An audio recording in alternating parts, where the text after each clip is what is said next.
গার্ডেনে সবাইকে স্বাগত।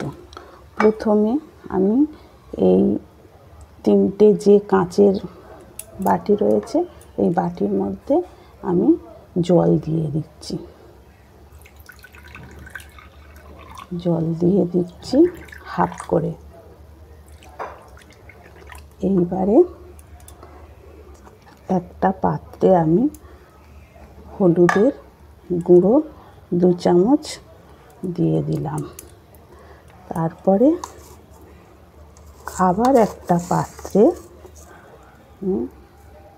চায়ের পাতা দিয়ে দিচ্ছি 1 চামচ, বড় চামচের 1 চামচ দিয়ে দিলাম। তাহলে এটা ভালো করে গুলে নিয়ে নিচ্ছি। এইবার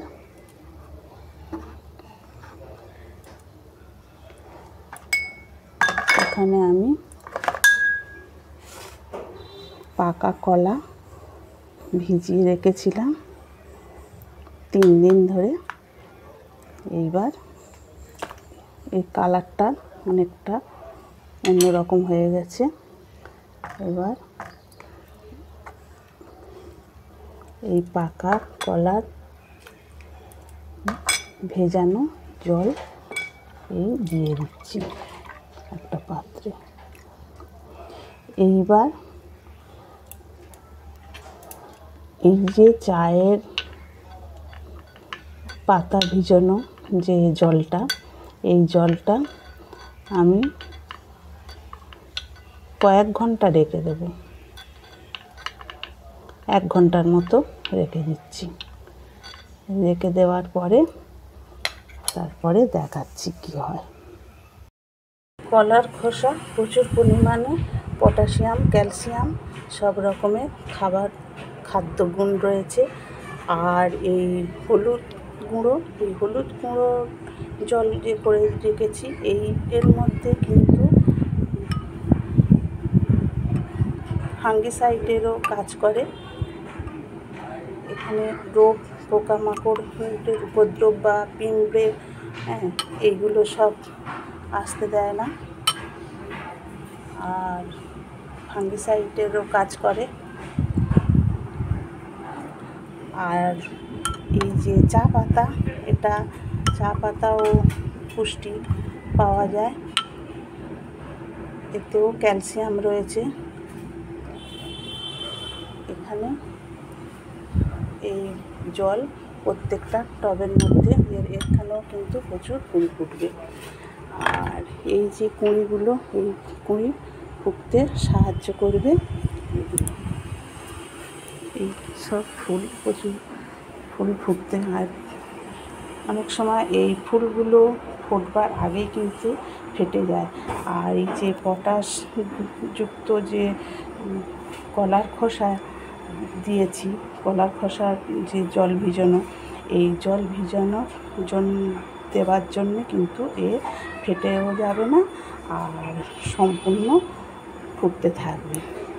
এই যে এত বেশি কুঁড়ি আসার একমাত্র কারণ আমি এই চা ভিজানো জল আর কলার খোসা ভিজানো জল দিতে এইভাবে এত গাছ ভর্তি কুঁড়ি। আর কোনো কিন্তু পোকা লাগবে না।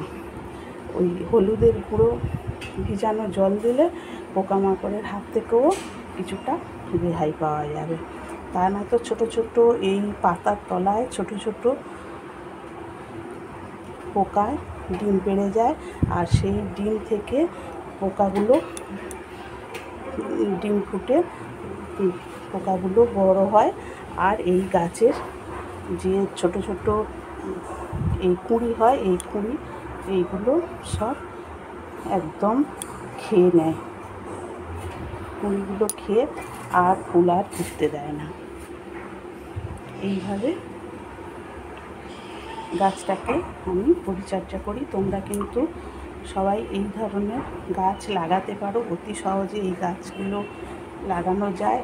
আর এইভাবে পরিচর্যা করলে নিশ্চয়ই গাছ ভর্তি ফুল পাবে।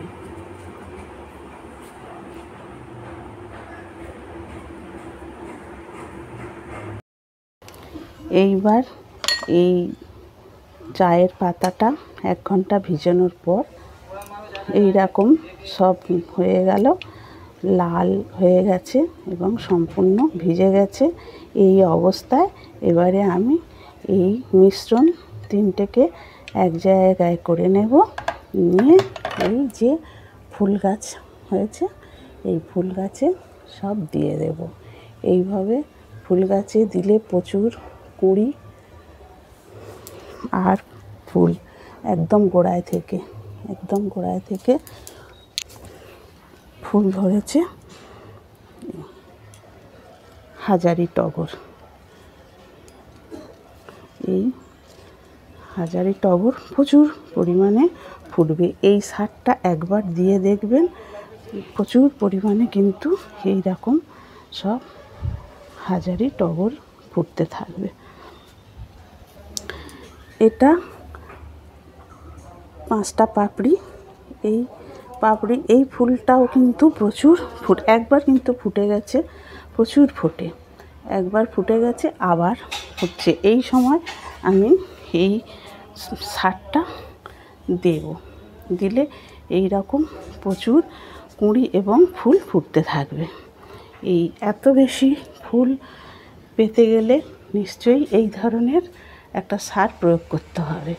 আর খোল পচা জল তো রয়েছেই অবশ্যই, ওটা দিতে হবে 15 দিন অন্তর, কিন্তু তার মধ্যে কিন্তু এই সারটা অবশ্যই দিতে হবে। এই সারটাকে আমি এবারে একসঙ্গে 3টে মিশ্রণ আমি একসাথে করে নেব।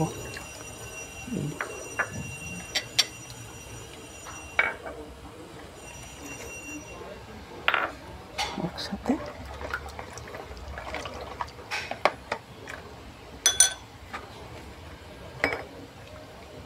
এবারে একসাথে এটা করে নিলাম, নিয়ে এবার প্রত্যেকটা গাছে দিয়ে দেব। প্রত্যেকটা গাছে এইভাবে দিয়ে দেব।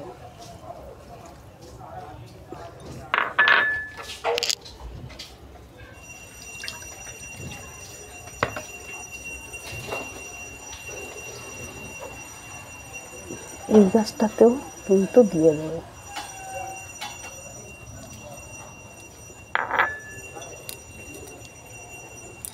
এই গাছে এইভাবে দিতে থাকলে প্রচুর ফুল ফুটতে থাকবে, একদম গোড়ায় থেকে ফুল ধরেছে, এইভাবে প্রচুর ফুল হবে। এবারে এরপরে কিন্তু বর্ষা আসছে, বর্ষার সময় কিন্তু তখন তো আর এই লিকুইড খাবার দেওয়া যাবে না, তখন খোল পচা জল না দিলেও চলবে, তখন ড্রাই খোল দিলেই হবে। এইভাবে পরিচর্যা করতে হবে। এই ছিল আমার আজকের ভিডিও। ধন্যবাদ।